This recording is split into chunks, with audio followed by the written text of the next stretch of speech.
It was, I don't know, it was a magic place to me. I remember when we first were getting ready to go on the air, I remember one day I'm standing here and I'm just looking out the window, and all of a sudden something hit me in the feet. And it was our chief engineer, Frank Foti, rolled that little dolly out, and he's on, "Hey, what are you doing?" I said, "I'm just kind of soaking up the atmosphere, man. I'm just feeling it." I said, "Frank, I truly believe that radio history is going to be made in this room." He's still on his back there. He said, "Man, you just gave me goosebumps." He said, "Let me get up there and look out the history window." Before we ever even signed on the air, they were working on building the studio. And I was promised by Mr. Malwright, that it would be a Rolls-Royce radio station. So I went over to take a look at it one day, and I found out we weren't getting a Rolls-Royce.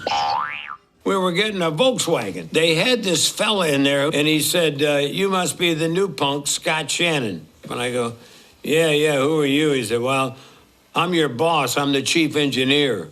I went, "Oh, boy." And I got a hold of Jim, and I said, "Jim, we got a problem here. And unless I get another engineer in here, I'm going to have to go back to Tampa. I need somebody maybe a little hipper, a little younger, someone who understands my language." When he got through with the litany of different engineers that they had describing each one, I said, "Is that all you got?" And he says, "No, there is one more fellow. I don't know, though. He's very hard to deal with. He sits in his office and cranks The Who up at full volume all day long." "Well, is there another problem?" He said, "Well, he's a little crazy." I said, "A little crazy?" He said, "No, he's a whole lot crazy." I'd been told by some corporate folks, they said, "You were lucky to have worked around some pretty intense people in Cleveland at WMMS, which was a station I grew up on." They said, "Scott's like the people at MMS, but on steroids." Next day, in comes Frank Foti. Oh, my God, what a mess. And I hear this voice. So I go, "Is that Franco?"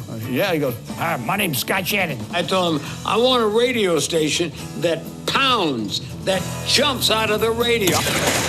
I want a flamethrower. Z100. He said, "I'm your guy." the best way I could sum it up is, if I may borrow a phrase from Roger Daltrey of The Who, you know, he's always talked about The Who's music as somebody punching you in the nose and saying, "I love you." It's like songs sound different on this radio station. I don't understand how, but they sound different. There's like a magic there. From a technical standpoint, the sound of the station was booming and loud, and from an engineering standpoint, it was compressed. It just sounded really, really cool.